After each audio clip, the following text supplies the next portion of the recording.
Okay po, magandang hapon sa inyong lahat. Yan, nandito pa rin po tayo sa bahay ni Lola Ninita.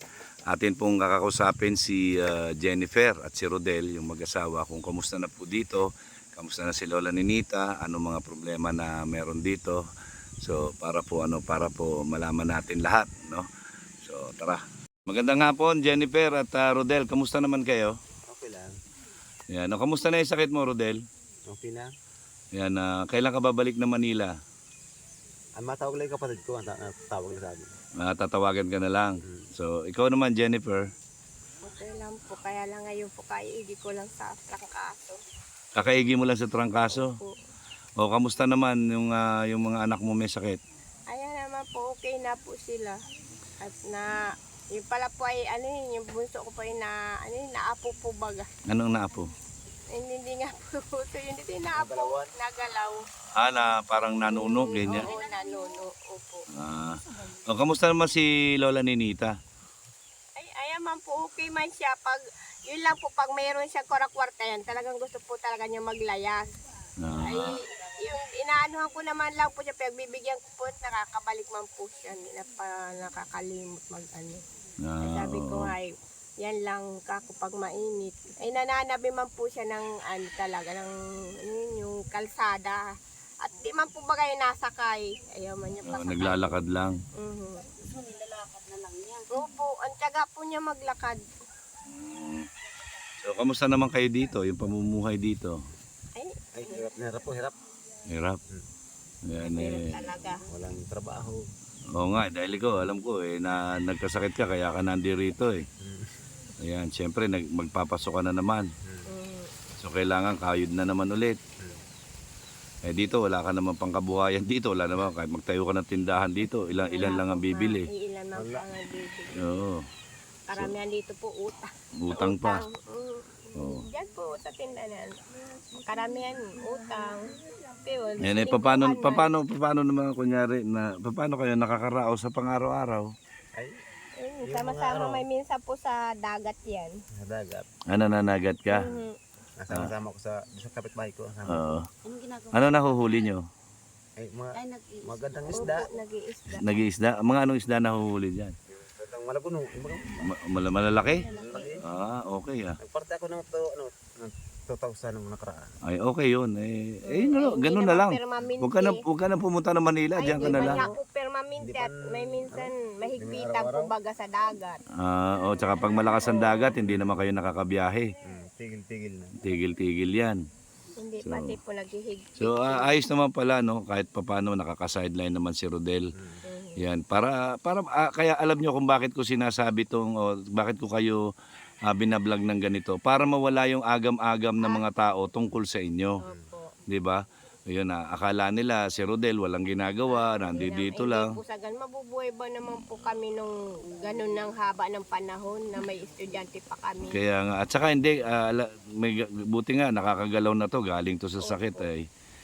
Yan ayun, kaya minabuti ko na kada pupunta ako dito ay interviewin kita para nalalaman ng mga tao kung ano talaga yung tunay na nangyayari kaysa yung makikita nila na binablog lang natin si Nanay Ninita at pagkatapos makakabasa tayo ng comment na anong ginagawa ng anak na dyan, bakit ganito, bakit ganyan. Mas maganda yung sa inyo na mismo nang gagaling.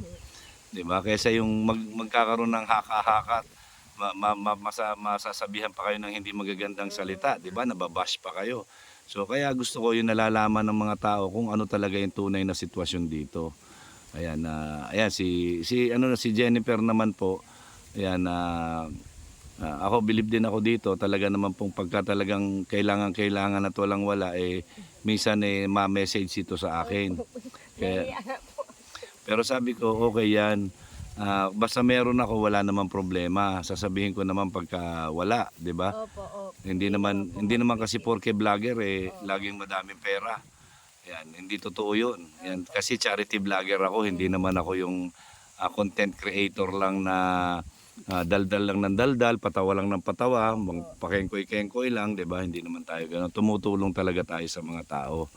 Ayan, kaya pagka maswerte, pagka yung minsan talagang pag nangailangan kayo meron ako, wala namang problema at hindi naman din kayo magdadalawang salita sa akin pag meron ako. Ayan, nakala kasi nung iba, Yan, hindi nila ako nakikita nagbablog na pumupunta sa mga beneficiaries. Hindi nila alam kahit na nasa bahay lang ako o na kung nasaan man ako, hindi man ako nakakapunta sa mga beneficiary, kahit konti nakakatulong ako sa paraan na kaya ko. Yan, hindi alam ng iba yon. Ang alam lang nila, wala akong vlog na charity, di ba?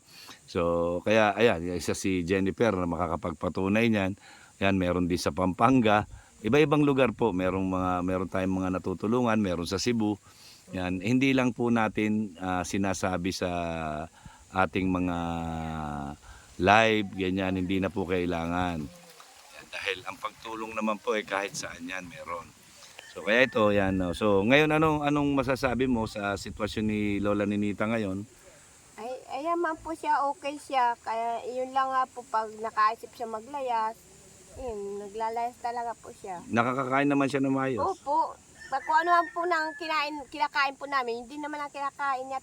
Alam naman po yung No. kami yung kakain. Kaya lang, Hindi. titignan mo yung dala namin, baka mamaya ipamigay niya Ay, yun. hindi po. Hindi po yan para bigay. Halos nga may minsan tinatago niya, nagkakasirira lang niya sa Yung, tinataguan. yung manok, tinago niya na dito sa damit niya yung manok. Totoo po yan, pagkakuripot. Ano po ate? Kinagat ako. Yan Talagang hindi po yan namimigay. Sabi niya lang po yun sa pagbablog na bibigyan niya natin sa ganito. Pero pagdating po sa talagang tinatago na niya ng pagkain. Ako, siyempre, naiisip ko din yung mga anak mo, yung kagaya nung kinuwento mo sa akin na yung isang araw lang, isang beses lang kakain, almusal lang, tapos pag uwian na, doon pa lang ulit makakain, kung merong makakain. O, di ba, siyempre, mga nag-aaral yan, kailangan ng... Ay, yun naman po amin ay may kanin yan, may kaya lang pag walang ulam, talaga hindi po sila kakain, mapasok at mapasok. Ayun, may minsan nga po ay galitan ko po sila. May pagkain naman, kaya lang po yung ulam nga ang inaano niya sa akin. Yeah, siguro pag sa susunod, pag nakapunta tayo dito, pag nagkaroon tayo ng biyaya, yan dadagdagan ko yung mga noodles at saka yung dilata. Opo. Yan, para bigas, hindi naman ganong problema ang bigas Yun lang mga pang-ulam-ulam. Siyempre, mga bata yan, estudyante pa, kailangan niya, papasok yan, busog o kaya may baon yan, siyempre. Yan, yan mo't pagsisikapan natin na baka mamaya may blessing tayo na dumating, i-share ko rin sa inyo. Ayan. So, ayan, ano pa ba ang kailangan kong itanong sa inyo? Yan.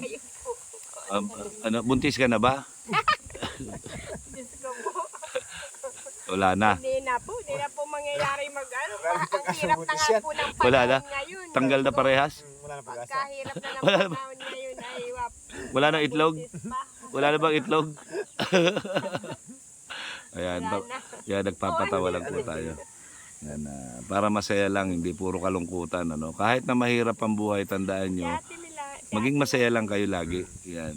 Kahit na mahirap kayo, kung makakatulong kayo, tulong kayo, ganyan lang. Share yung blessing. Ha? Yan, ganun lang tayo parate ha. Huwag natin kakalimutan yan. So, ayun mga kalingap, mga ate, mga kuya, mga ka-OFW.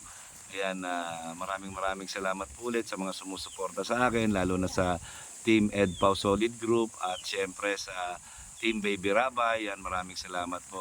Nadalaw na naman po natin ang mga senior. Kaya wag po kayo magsawa na sumuporta sa akin sa mga beneficiary na pinupuntahan natin. Yan, ang laging sinasabi ni Kuya Mail, ang gumagawa ng mabuti sa kapwa ay pinagpapala. Mabuhay tayong lahat hanggang gusto natin ng naaayon sa kalooban ng Panginoon. Ayan po. Para sa mga anak. Sa mga anak. Ayan, ito po galing po sa Team Baby Rabay at Team EdPau. Ayan, pagdamutan ninyo. Hindi na natin bibigay kay Lola Ninita kasi baka mamaya maglayas ay. Ayan. Yan pambaon, tsaka kung ano yung pangangailangan ng mga bata, makakatulong yan. Yan na pagdamutan nyo. Yan. Ang damutan, malaki na nga pong tulong ito. Maraming po salamat. Malaking tulong na po ito sa amin. Yan, galing po kay Team Baby Rabay at saka sa Team EdPau, Team EdPau Solid Group. Yan. Ayan. So, yun, maraming salamat sa inyo. Yan, ingat lang kayo parate. Sana maging maayos ang pamumuhay natin lahat. Yan. Okay, bye-bye. Bye-bye.